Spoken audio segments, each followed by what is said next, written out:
Li sadri wa yassir li amri wahlul 'uqdatam min lisani yafqahu qawli. Amma ba'd.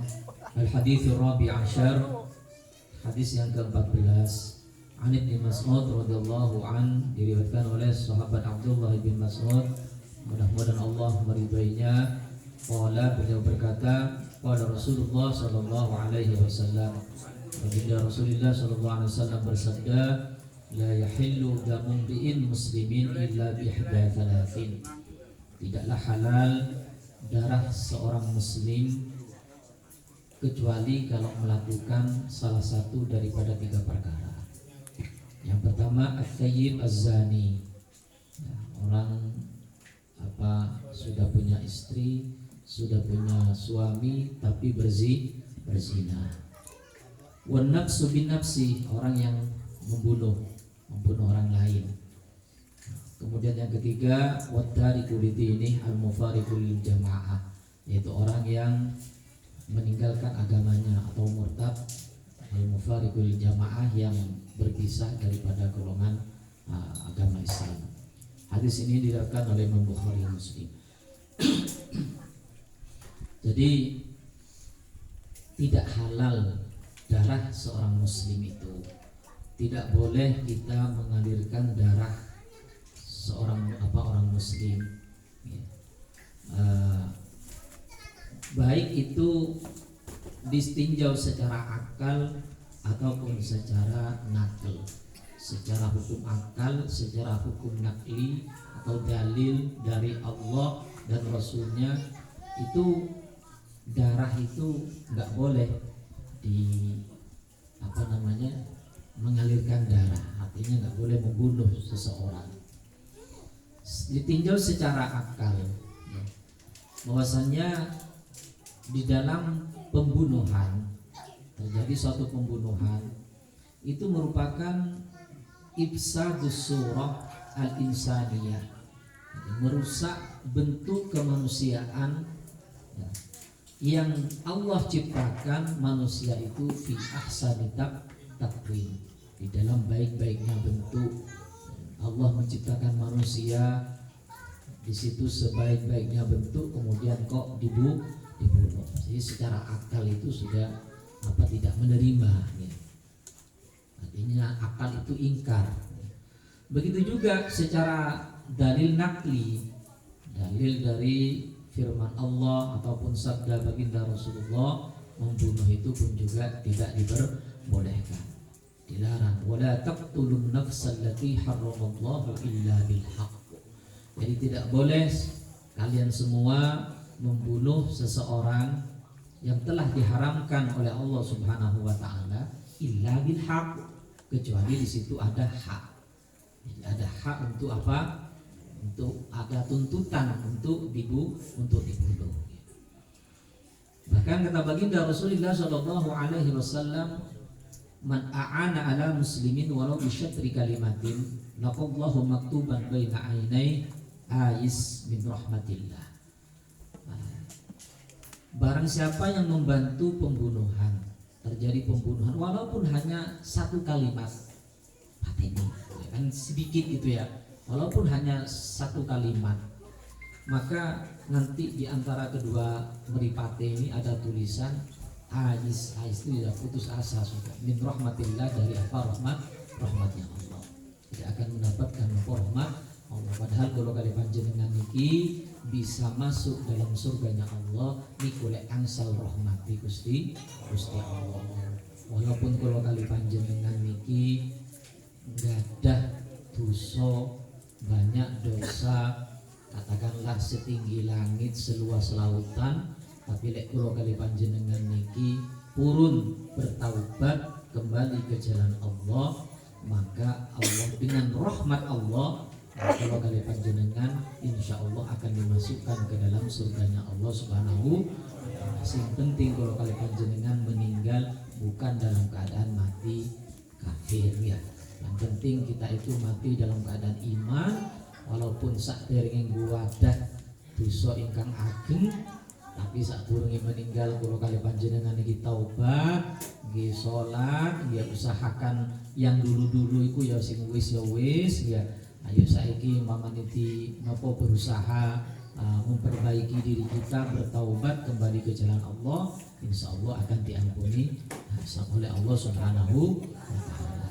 Lek kula biasane lek pengaosan nyontohaken niku dosane makhluk niku iku ibarat lek kula kali panjenengan nyekel domi napa lek gawe jahit biasane matur ngoten dimasukkan ke dalam napa jenenge lautan, matur ngoten diangkat dom niku dari lautan niku lak wonten tuyuh ya, tuyuh gedhi ngoten niku dari napa dari dom kula wau. Lah tuyuh sing gedhi sing saking dom kula wau sing napa netes ngoten niku itu ibarat dosa semua makhluk yang ada di dunia ini. La rahmat Allah niku adalah lautan. Rahmat Allah niku adalah laut. Artinya welas asih niku Gusti Allah niku nggih boten enten bandingane. Nah, terus Gusti Allah napa wa rahmati wasi'at kullasyai'. Jadi rahmatku ini menjembari terhadap segala sesuatu. Cuman lek ngelampahi telung perkawis ini ya. Tadi kan kita tidak boleh mengalirkan darah, tidak boleh membunuh ya. Tapi kalau melakukan 3 perkara, salah satu di antara 3 perkara ini, maka di situ bisa hukum syariat itu bisa membunuhnya. Artinya bisa menghukum dengan hukum apa? Nah, dibunuh itu. Di antaranya yang pertama adalah as-sayyib az-zani. Jadi orang yang sudah punya suami istri dengan akad yang sah kok si nopo selingkuh, sing lanang golek nopo jenenge wil ya, wanita idaman lah lain, sing wedok golek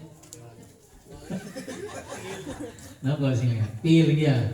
Nah, pria idaman lain. Jadi pil karo wil iki yo bahaya kan ya.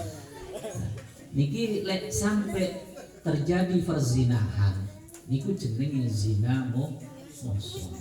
Artinya apa muhson ki wis direksa, wis padha duwe bojo, kok sik selingkuh sampai naudzubillah min dzalik melakukan perbuatan apa zina. Keranten napa agama Islam niku di situ kok sampai ada hukuman membunuh ngoten niku supaya napa jenenge ada maslahah yang umum, ada maslahah al-ammah. Apa maslahah syariat itu, maslahah yang umum itu bahwasannya agama itu hifdzul ansab, menjaga nasab. Lalek selingkuh nang di kemudian ini gak ketemu ini keturunannya sopo kan ya. Artinya oleh sopo kan gak ngerti ya.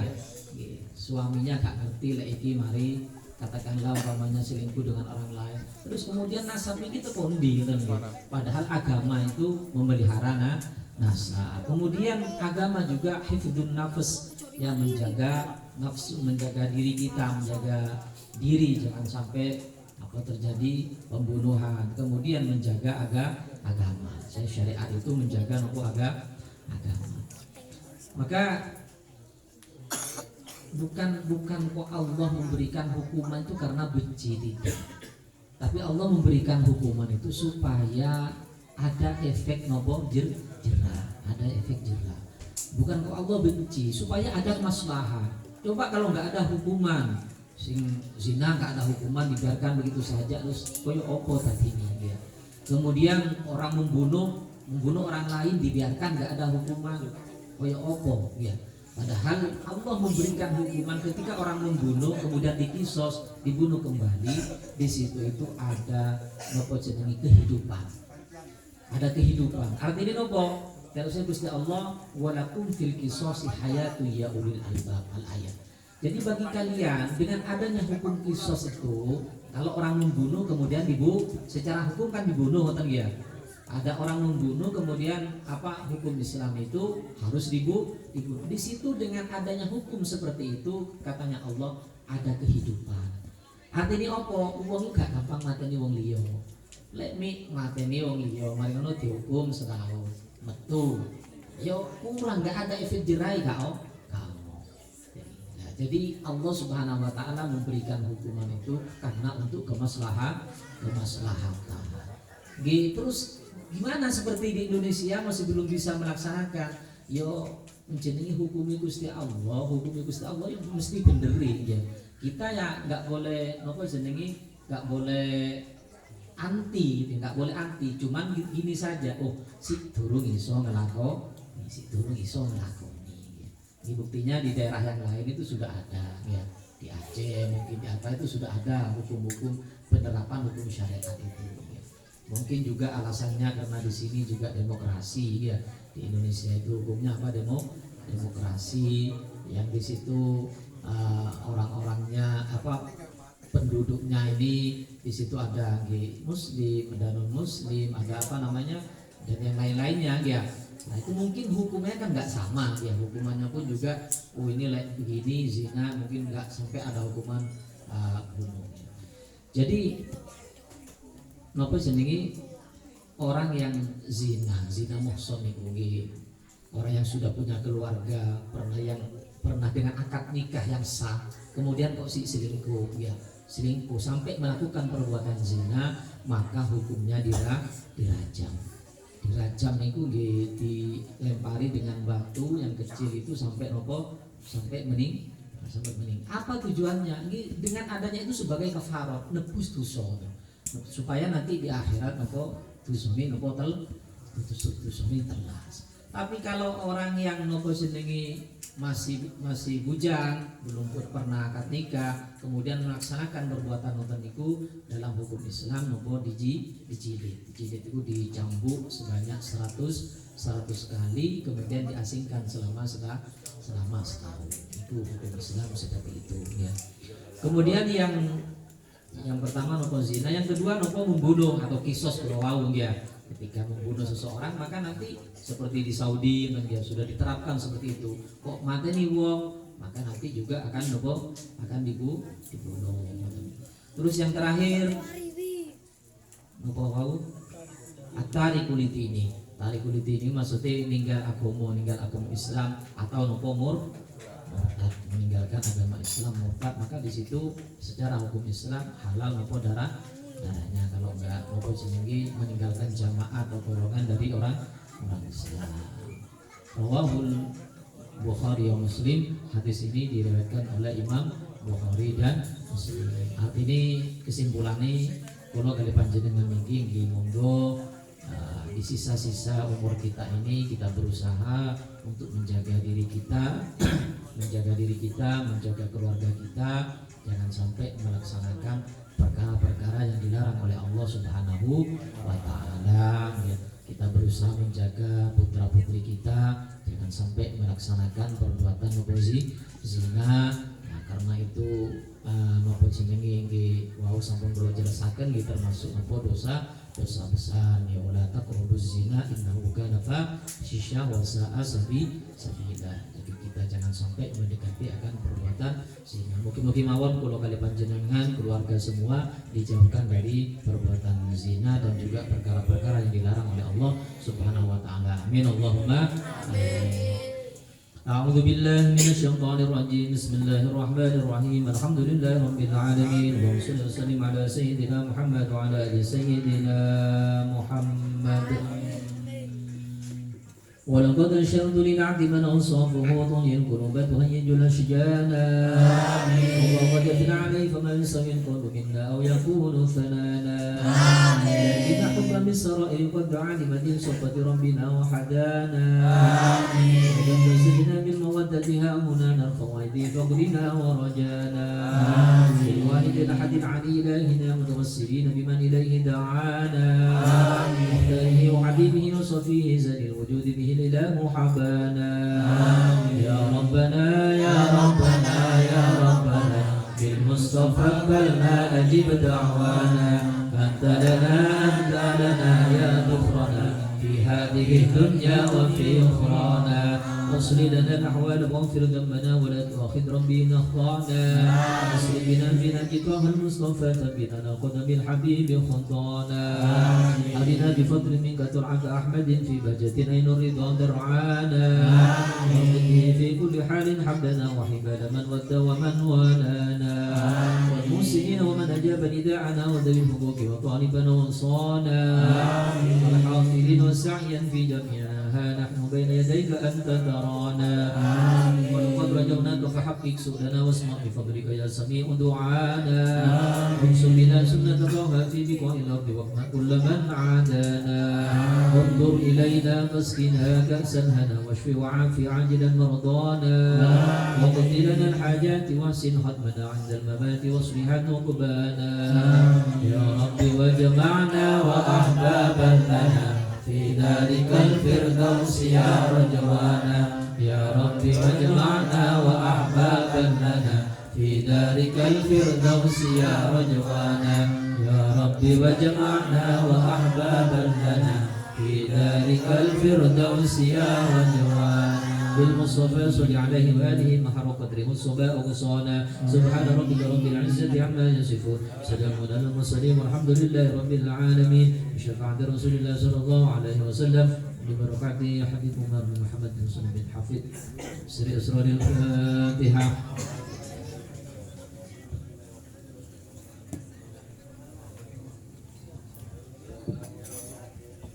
Alhamdulillah, pembacaan sholawat dia ulami sudah selesai kita bacakan bersama.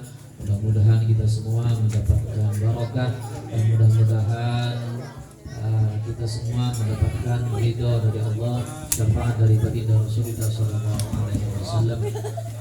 Mobil khusus Sahibul Hajah Ibu Endang sekeluarga, mudah-mudahan keluarganya dijadikan oleh Allah keluarga yang sakinah, mawaddah warahmah, putra putrinya dijadikan oleh Allah yang soleh dan solehah, yang mudah-mudahan ketika nanti dipanggil oleh Allah dipanggil dalam keadaan husnul khatimah. Amin amin ya rabbal alamin. Dan mudah-mudahan juga tempat yang kita buat untuk baca sholawat ini, mudah-mudahan para warga semuanya diberikan keselamatan oleh Allah dari dari bala, dari bilai, dari musibah, dan juga mudah-mudahan keluarga kita semua senantiasa ditetapkan Islam dan iman, diberikan kesehatan lahir dan batin, umur yang panjang yang barokah, rezeki yang halal yang barokah, dan mudah-mudahan putra putri kita dijadikan oleh Allah anak yang soleh dan solehah, dan mudah-mudahan kita ditakdir bisa ziarah Makkah Madinah, ziarah baginda Rasulullah sallallahu alaihi wasallam. Amin Allahumma amin.